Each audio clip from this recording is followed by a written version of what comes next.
And welcome back once again to Ask Coach Wendy alongside Wendy Mader with T2 Coaching. I'm Dave Erickson. Today's question for Coach Wendy is about master swim classes and what to expect.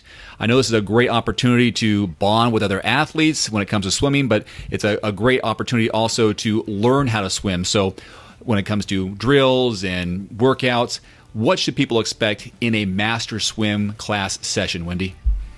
So that is a question I get asked a lot. And as someone who has swum masters before, I've also coached a variety of master swim groups before.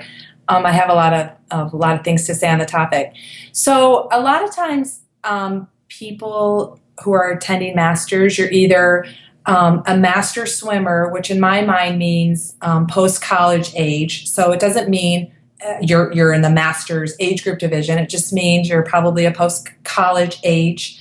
It doesn't even mean you're an actual swimmer. A lot of masters, people who attend a master swim class are triathletes. So they're training for triathlon.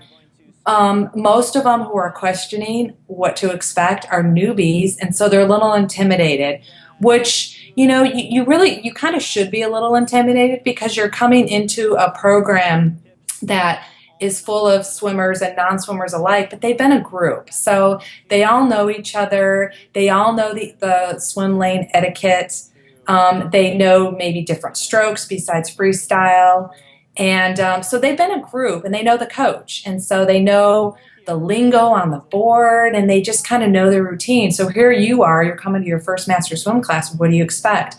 The first thing you should do is definitely talk to the coach either before the class, preferably before the class, so you're not interrupting him or her while they're instructing, but introduce yourself to the coach, tell them a little bit about your experience, because a lot of times in a master's program, you have between 4, maybe up to 10 lanes of swimmers, and each lane has the same abilities. So you got your experienced swimmers in certain lanes, and you got your inexperienced swimmers in other lanes. So get to know that before you show up. You don't want to be one of those swimmers who shows up and gets in the super fast lane and you're not at that level at all. So that's going to create a less intimidation for you as the swimmer, and it's not going to drive those swimmers crazy because you're too slow to be in their lane. Also, be open and honest, and if you have questions about what the workout lingo means, ask. Don't be intimidated not to ask. I mean, there's a coach there for a reason. We're there to help guide you and provide you the skills that you need to be successful. So a lot of times the master swim coach will put the workout on the board as well as coach you through the workout. So there's usually a group warm-up. People do it together, and then the group will stop. The slow swimmers and the fast swimmers will stop, regroup. They'll do the main set that's written on the board, and the coach will explain it. And then at that time during the main set is usually when the faster swimmers go on a certain interval and the inexperienced or slower swimmers go on a different interval. Talk to your lane mates and get to know the lane etiquette and how, learn how to circle swim if you've never done it before.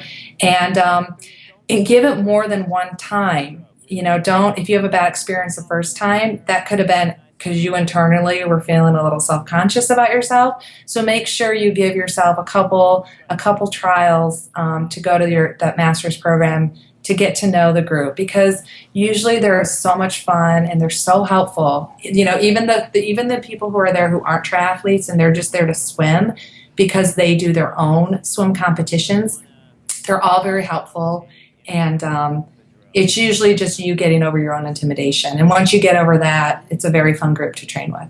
And it's not a competition for these activities. It's more or less a chance for you to work on some skills and some camaraderie. But I know people who've come into it with very little experience, and they go, I don't know, I don't want to get ran over. I feel embarrassed that I'm at the far left lane because that's the slowest lane.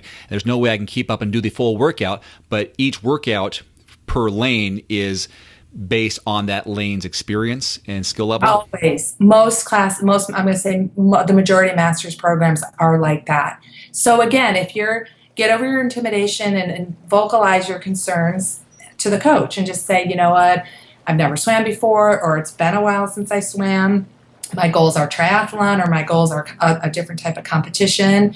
And when you get in the water, tell your lane mates, I don't want to get in your way, because everyone everyone, myself included, doesn't want to get in anyone's way. That's just normal. That's just normal. You want to know that going into it. And they'll tell you, oh, you're not going to get in my way. Because as a swimmer, I know how to swim above and over and under people, and no one's ever in my way because I can get around it.